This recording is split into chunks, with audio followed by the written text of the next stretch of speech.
seperti ini. Jadi biar semuanya pada press dan hasil untuk di bagian transistor ini tidak terlalu panas. Jadi ditambah lagi nanti tiupan angin kipas. Untuk transistor jengkolan Mexico ini, untuk kekuatannya bisa 2 kali lipat transistor Toshiba.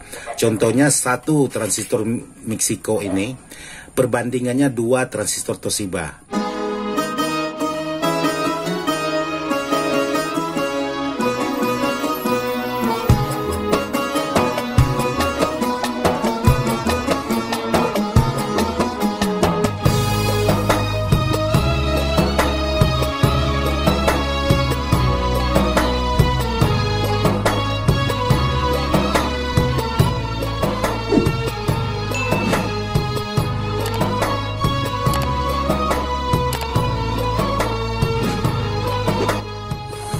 Assalamualaikum warahmatullahi wabarakatuh, sahabat-sahabat di mana saja berada tanpa terkecuali yang tidak bisa saya sebutkan satu persatu.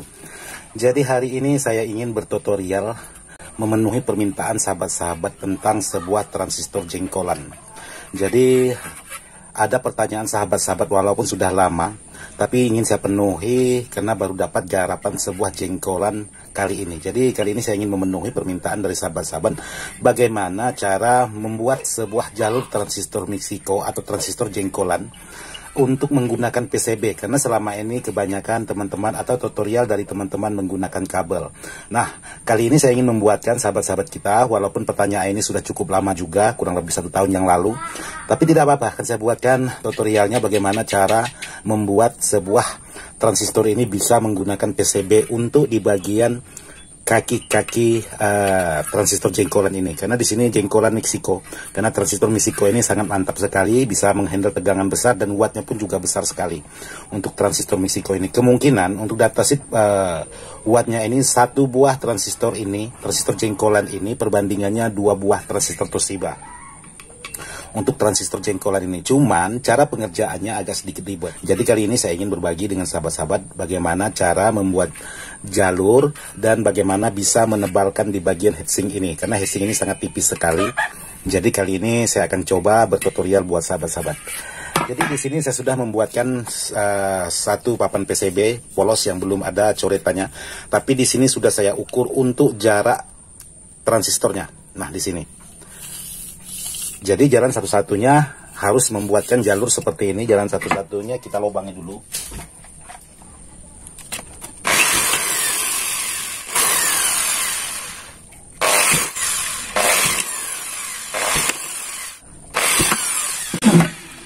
Oke, jadi di sini sudah saya lubangi untuk setiap jarak kaki transistor jengkolan ini. Jadi akan saya buat seperti ini dulu untuk yang pertamanya. Lalu nanti diukur untuk di bagian lubang selanjutnya. Jadi kalau memang semuanya sudah dipersiapkan, lalu sahabat lubang lagi 1 titik lubang untuk di bagian kolektornya.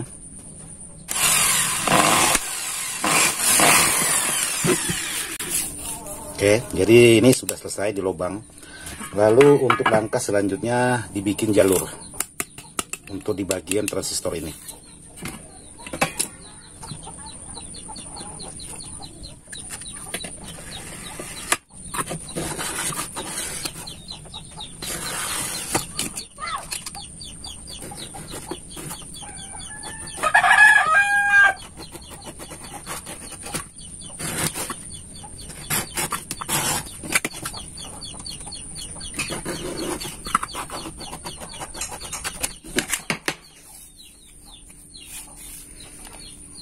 Oke, untuk pembuatan jalur sudah selesai. Jadi di sini akan dipotong lagi posisi seperti ini.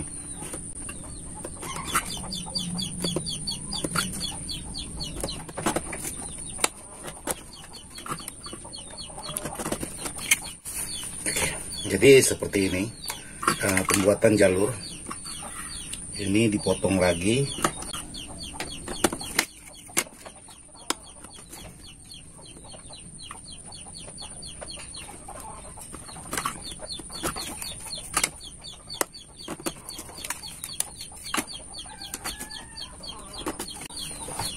Jadi seperti ini. Jadi walaupun ada yang tercoret sedikit-sedikit tidak masalah, lalu kita bersihkan. Jadi kalau memang sudah seperti ini dibuat, jadi tinggal kita bersihkan menggunakan penyikat seperti ini. Dari penyikat, saya tidak tahu juga apa namanya. Oke, sekarang saya coba bersihkan dulu.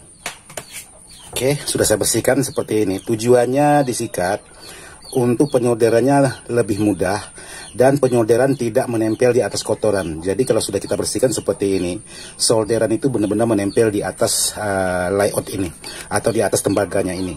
Jadi kalau tidak kita bersihkan, nanti suatu saat akan lepas sendiri karena dia menempel di pada jamur-jamur yang menempel di atas permukaan PCB ini. Maka sahabat harus bersihkan menggunakan barang yang seperti tadi. Oke, sekarang sudah selesai pembuatan. Jadi tinggal kita memasukkan seperti ini. Nah, kita masukkan seperti ini. Jadi sebelum penyolderan, pastikan di dalam lubang ini, setiap lubang kaki itu tidak ada tatal-tatal aluminium atau tatal besi yang bisa menyebabkan konsleting. Jadi sahabat harus benar-benar pastikan. Karena kalau sudah disolder itu sangat susah sekali untuk melihat tatal-tatal di bagian dalam. Oke, kalau memang sudah betul-betul aman dari tatal-tatal, sekarang lakukan penyolderan.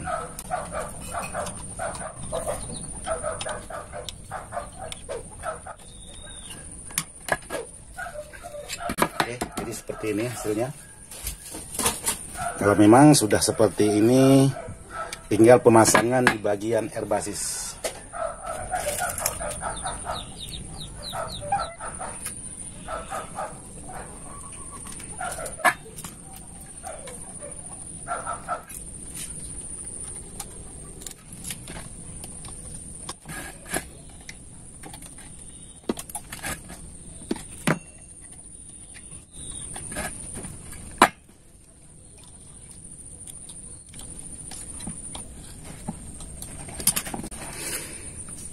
Oke, buat sahabat-sahabat, jadi pemasangan di bagian air basis sudah selesai. Saya menggunakan R10 ohm setengah watt.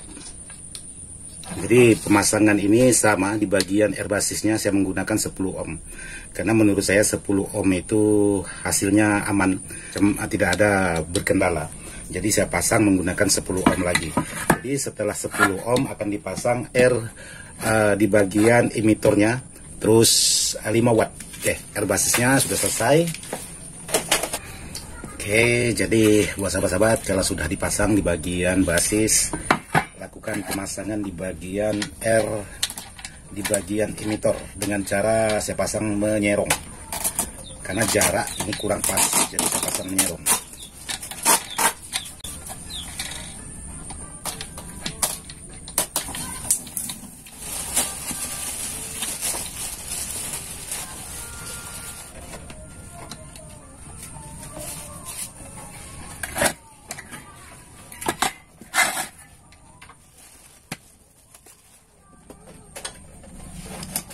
Oke, buat sahabat-sahabat, jadi pemasangan di bagian emitornya R-nya saya buat serong seperti ini.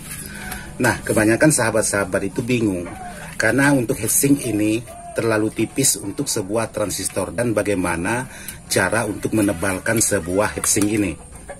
Karena kalau kita menggunakan pol besar dan trafo besar untuk sebuah transistor jengkolan ini, walaupun menggunakan Meksiko, tidak menutup kemungkinan transistor ini juga panas. Jadi sahabat harus memikirkan bagaimana membuat heatsink ini bisa menjadi tebal dan bisa tahan panas. Nah, jadi buat sahabat-sahabat ingin mengerjakan sebuah barang-barang seperti ini, ada baiknya sahabat-sahabat pikirkan dulu baru sahabat kerjakan. Jangan dikerjakan dulu baru dipikirkan. Jadi kalau dikerjakan dulu ada kesalahan, otomatis semuanya sudah salah. Tapi ada baiknya buat sahabat-sahabat untuk memodifikasi heatsink seperti ini, dan di bagian perangkat-perangkat seperti ini ada baiknya sahabat pikirkan dulu dan rancang dulu. Setelah dapat jalan keluarnya baru kita eksekusi atau baru kita kerjakan.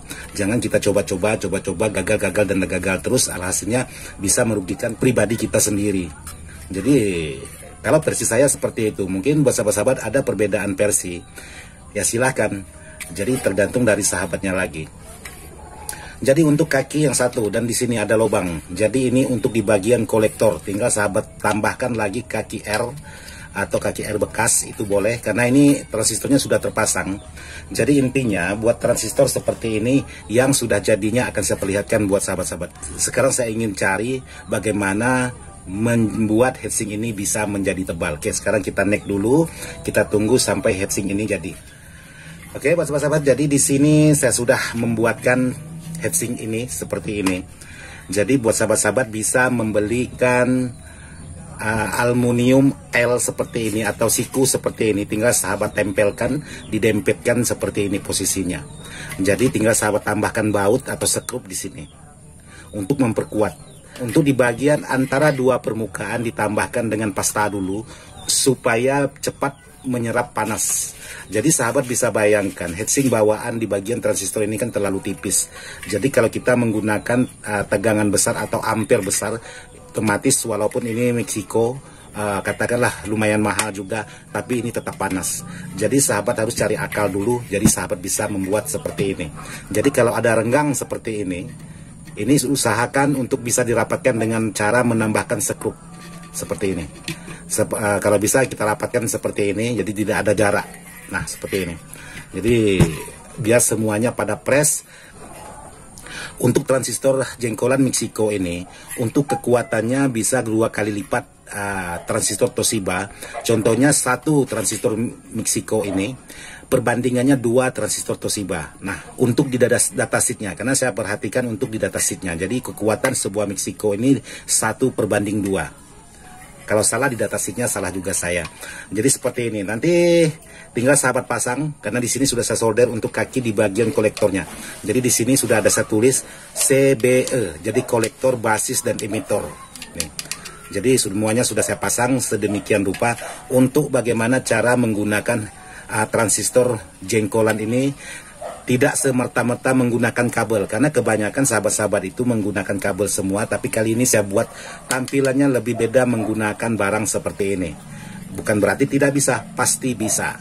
Jadi untuk kekuatan sebuah power Meksiko ini bisa mencapai 1000 watt walaupun menggunakan 4 set per mononya ini bisa mencapai 1000 watt. Karena perbandingannya 1 transistor Meksiko perbandingan 2 transistor Toshiba. Jadi seperti ini. Mantap. Jadi kalau memang ingin mendapatkan tenaga yang super, ini sahabat hajar menggunakan terapo berampere besar.